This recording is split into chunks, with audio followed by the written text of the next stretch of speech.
Hey, what's up guys? John again, here with Grimworks Productions. And I'm going to bring you a quasi-tech deck. I have not chosen exactly what number of each card I'm going to play yet. And obviously if you're looking at the leader on my phone, I don't have this leader because it hasn't come out yet. This leader is going to come out on December the 8th in the draft box.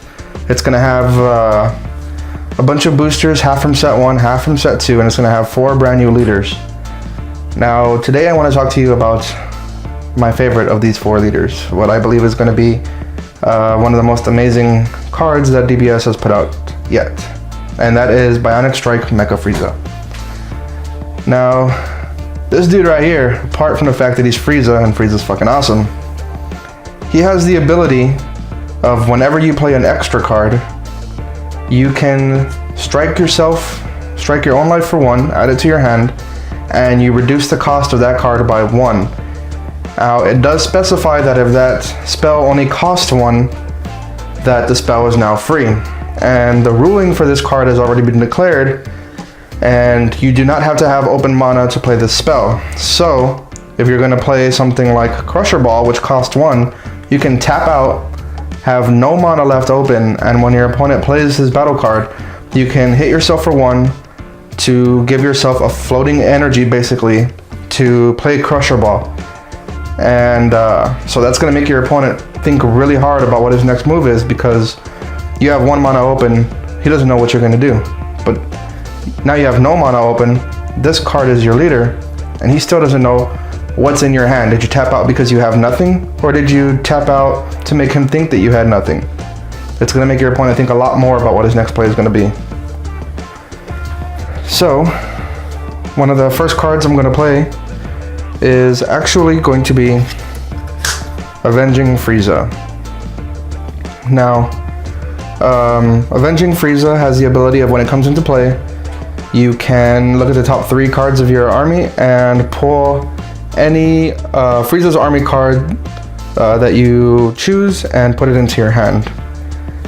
Now there's going to be a few Friezas in this deck, so I'll have plenty of choices.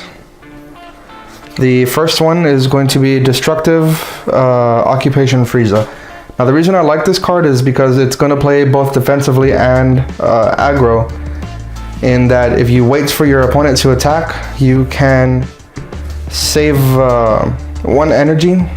Maybe you don't use it because you use his ability to play your spell, or you play Objection and you get a mana that you didn't need, and now you have it there open. So on when your opponent attacks your leader, you can go ahead and combo for 1, and that's going to come in during your opponent's turn tapped, ready for your turn 2 to untap and attack with it. So it's very defensive and very aggro at the same time.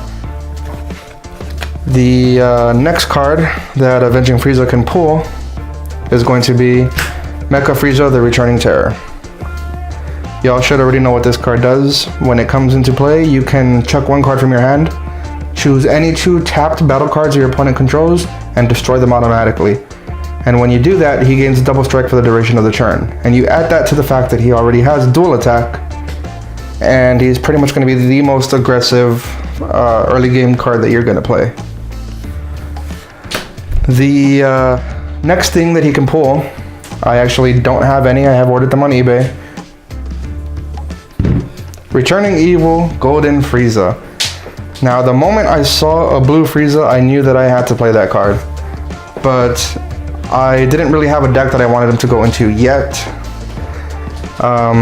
This deck is both aggro and control, and I knew this is exactly where he fit. So when he comes into play, you take any battle card that you have on your field and return it to your hand. So if you return Avenging Frieza to your hand, you can play it again and search for another Frieza. If you return Mecha Frieza to your hand, you can play it again, destroy another 2 tapped creatures. There's a lot of things that you can bounce in and out, and you'll get its effect a second time, which I think is really good. Now when you return the card to your hand, what you're going to do is you're going to select a card on your opponent's side of the field and put it on the bottom of his library. Now, the reason why that's good, even though there's a few kill cards in this deck, is because some things cannot be killed. The Goku Black deck is probably the #1 deck in play right now, and it has a lot of indestructible things that are really hard to get around, so put it on the bottom of the library. It's not a problem anymore. The last card that Avenging Frieza can pull for you is going to be Golden Frieza Resurrected Terror. This is a card that I really like, but again, I haven't found a lot of usefulness for it right now, the way the meta is going, but I think in this deck it's actually going to do really good. It has that control aspect and the aggro aspect.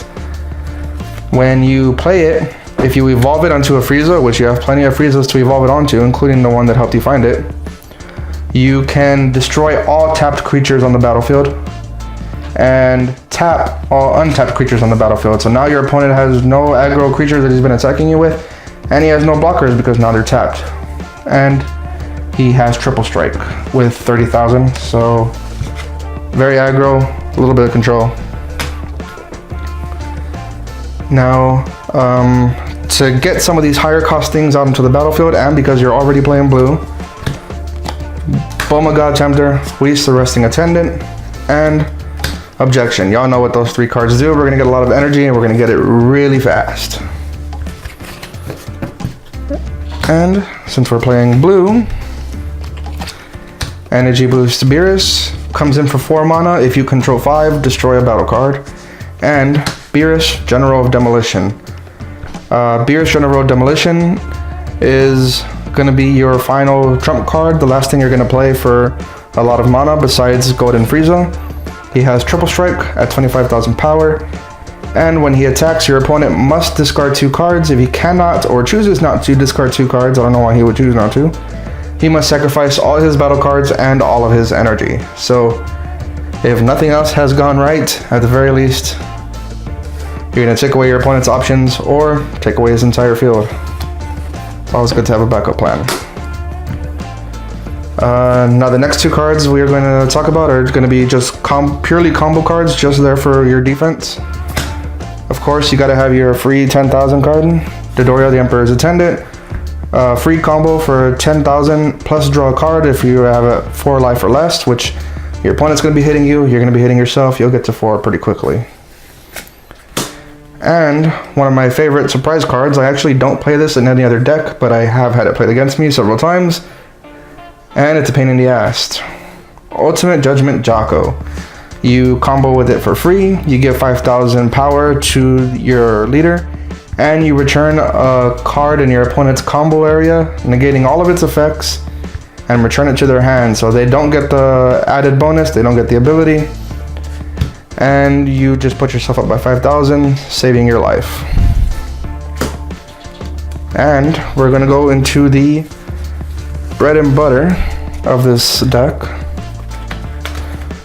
We're going to start off with Crusher Ball. With Crusher Ball, it's a counterplay when your opponent plays a creature. You play Crusher Ball, that creature comes in tapped, leaving it vulnerable for attack. Now that only costs 1 energy, so if you're all tapped out, you can use your leader Frieza's ability to play it for free. The same thing can be said about Battering Laser. It's only 1 energy, so you can play it for free if you use Frieza's ability. And this is a card that whenever I play, I usually only play 2 of because it only comes in handy maybe once in the battle. And that what this does is place 1 yellow card from your hand into your graveyard, and you can counter any counter that your opponent played. I am probably going to up this to 3 or 4 right now because everybody is playing this next card, Cold Bloodlust. 1 energy, so if you don't have an energy to leave open, you always have Frieza's ability. What Cold Bloodlust does is if your leader is Frieza's army, which your leader is Frieza himself, so he's Frieza's army, you can negate the ability of any creature that enters the battlefield. So that's going to stop your Goku Black Rose, that's going to stop Babidi, that's going to stop Gotenks putting out his ghost tokens. That's going to stop Cell from making you discard all your hands until you're down at 3. It's going to stop anything that your opponent plays because your opponent's not going to play stuff that doesn't have abilities. Takes away things like double strike, dual attack, triple strike. It's just amazing. And it's only 1 energy. that you can now play for free. One of the favorite cards that is going to be a part of this deck is actually going to be Senzu Bean. It's very defensive. It gives your leader 5,000 power, and that lasts the whole turn, not just the battle turn of the turn that you played it. So your opponent's going to have that boost permanently until it goes back to your turn, and you can untap 2 lands. The great thing about this is that it's only 1 energy. So if you have turn 1, you would play an energy, and then you could use Frieza's ability, draw a card from your life, and play Objection for only 1 mana, because you're bringing it down from 2 to 1. So Objection will let you play a 3rd energy from your hand. Untapped, you tap it to play Senzu Bean, and on turn 1 you have 2 untapped energies and a strong leader ready to attack. So it's just one of the neat little things that you could do in this deck. The last 1 mana spell that we are going to have is actually going to be a standard negate. It's going to be Whis' Corrosion. Play it for 1 energy or for free using Frieza's ability. Negate the attack and untap a energy, giving you a source for a combo or a Cold Bloodlust or whatever. So I'm still working out the details. We're probably gonna have 4 Cold Bloodlust, 3 or 4 Objections, 4 Senzu Beans, 4 Crusher Balls, probably 3 or 4 of the returning, the Golden Frieza returning terrors. Definitely 4 of each of these smaller Friezas. So maybe once the actual leader comes out on December the 8th, I can put it together, play test it a few times, let you guys know what I found the right count of each card to be. But until then, we're just gonna have to wait in anticipation for these 4 new leaders to come out. But if you saw our last video, you know that we are doing a little thank you, showing our appreciation for watching our videos. We are giving away a set 1 and a set 2 special box. So 2 lucky winners, or we're gonna draw them at random a little bit closer to Christmas. Each person's gonna get one of these boxes at random. We're just gonna throw them into a box without even looking to see who's getting set 1 and set 2. And y'all will get a nice Christmas present in the mail, courtesy of Grimworks Productions. So, once again, we want to thank you for watching. Make sure you like, comment, and subscribe, because you have to like, comment, and subscribe to enter the contest. You can comment anything you want. Comment your favorite leader, your favorite card, your favorite combo. Give us a list of your favorite decks so that we can build it and play it here at Grimworks Productions. Just enter Dragon Ball Super contests. That's all you got to do. Doesn't have to be anything fancy. And we will pick the winners in around 2 weeks. So thanks for watching, guys.